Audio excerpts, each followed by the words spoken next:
Assalamualaikum warahmatullahi wabarakatuh. Di sini saya akan mempresentasikan tentang bentuk badan perseroan terbatas atau yang sering kita dengar dengan istilah PT. Dalam perkembangan dunia bisnis yang semakin pesat saat ini, maka para pengusaha ini membutuhkan suatu wadah uh, atau yang dapat bertindak melakukan perbuatan secara hukum dan juga bertransaksi ini secara mudah.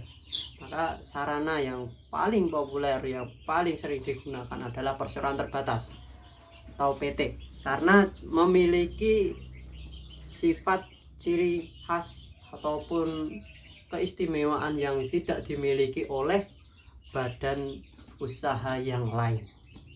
Maka dalam hal ini juga memiliki sebuah kekayaan ciri khas yang mana di dalam tersebut memiliki kekayaan yang terpisah dari kekayaan yang dikumpulkan dari modal atau saham.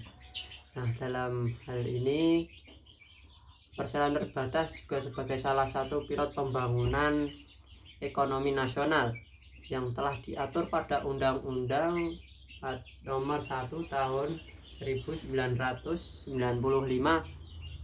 tentang perseroan terbatas. Kemudian dari era-era yang telah terjadi teknologi, kemajuan informasi, terus era globalisasi berputar, maka Undang-Undang Nomor 1 Tahun 1995 ini diganti atau memiliki perbaharuan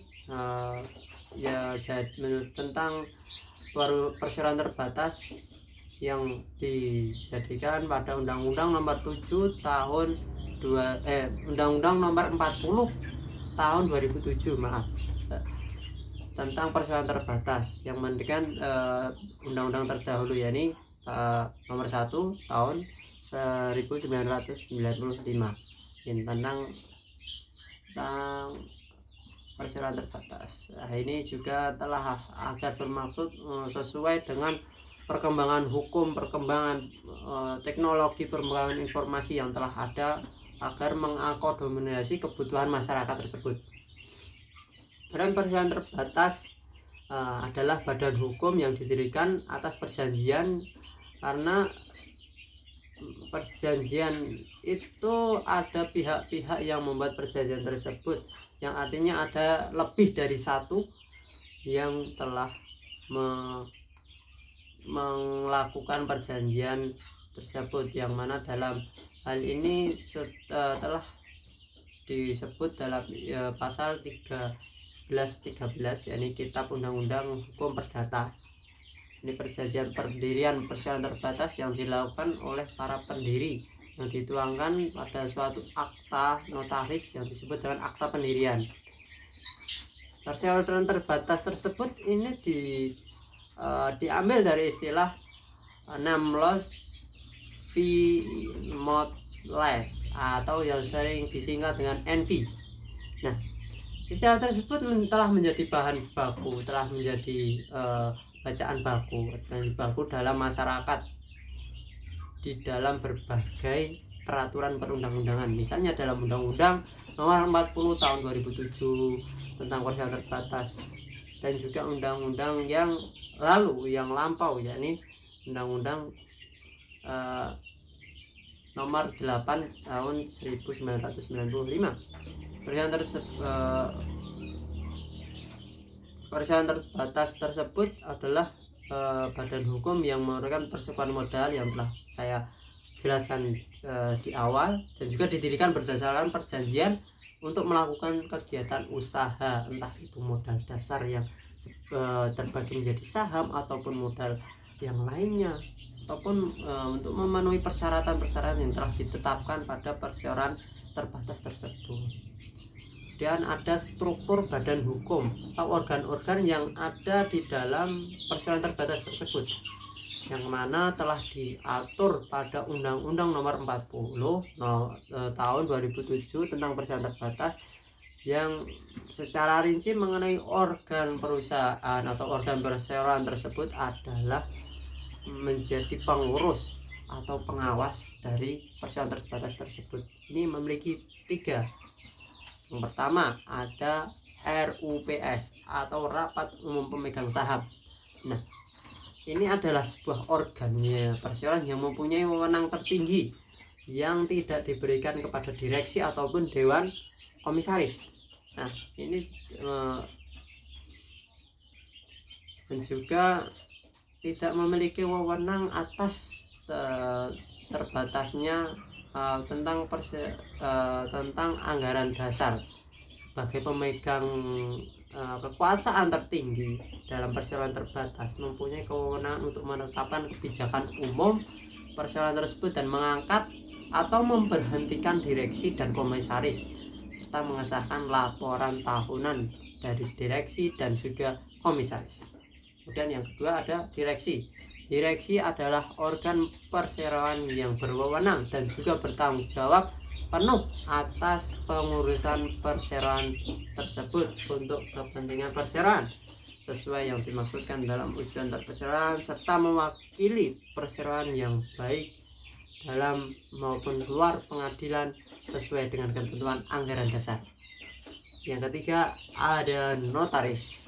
Dewan Notaris. Dewan Notaris adalah organ perseroan yang bertugas sebagai pengawas secara umum atau khusus sesuai dengan anggaran dasar serta memberi nasihat kepada direksi.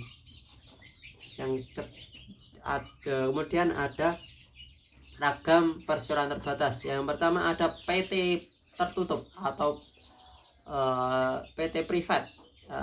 PT tertutup perseroan terbatas ini, perseroan terbatas yang tertutup ini adalah yang mana pemasok modalnya ini diberikan dari suatu kalangan tertentu seperti pemegang sahamnya dari kerabat atau keluarganya, dan juga ini sahamnya tidak dijual belikan secara umum. Untuk modal dasarnya ini minimal 50 juta rupiah dan juga dialokasikan ke tempat minimal 25% sesuai dengan undang-undang yang telah dicantumkan. PT tertutup atau PT privat ini yang didirikan tidak bermaksud untuk menjual sahamnya kepada halayak umum. Ini bentuk tersebut adalah PT keluarga atau perseroan keluarga, mana kenyataannya setiap PT tertutup ini pemegang sahamnya hanya terbatas oleh lingkup keluarga saja, tidak dimiliki oleh halayak umum orang-orang lain. Kemudian ada PT terbuka atau publik atau yang sering kita dengar adalah TBK, yang mana awalannya PT Pertamina Tbk. Ini adalah perusahaan yang umum global, go public. Nah, ini adalah go public untuk perusahaan ini memiliki saham-saham umum yang mana telah dapat dimiliki oleh masyarakat bebas dari halangan mana saja. Nah, dari perusahaan terbuka tersebut atau emiten yang melakukan penawaran umum di bursa efek yang memiliki ekuitas atau perusahaan publik ini juga telah diatur pada undang-undang yang telah ada sebelumnya. Nah, go public dari suatu perseroan tersebut atau IPO dari sebuah perusahaan tersebut mengacu pada Undang-Undang Nomor 40 Tahun 2007 yang mana tentang perseroan terbatas dan juga Undang-Undang Nomor 8 Tahun 1995 tentang pasar modal yang selama buku tahunan yang baru atau lampau ini dilaporkan kepada RUPS untuk dirapatkan kembali.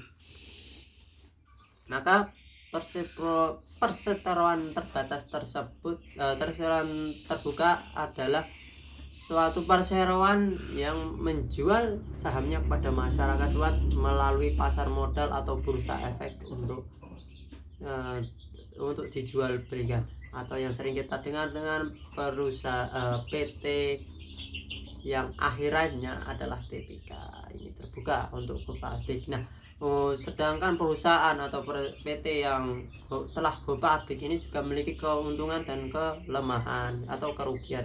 Yang mana keuntungannya ini masuknya dana segar dari para investor-investor dari saham-saham tersebut secara banyak, dan juga memungkinkan ekspansi perseroan lewat akuisisi tanpa harus membayar tunai, yaitu melalui penerbitan saham. Perseroan juga akan lebih terkenal dengan prestis yang tinggi sehingga operasi bisnisnya lebih baik dan pasarnya juga lebih meluas.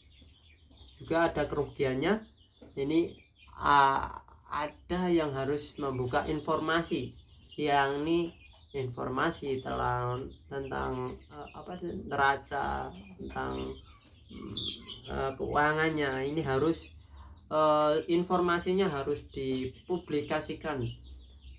Namun ini juga memicu pihak pesaing dalam mencari pasar.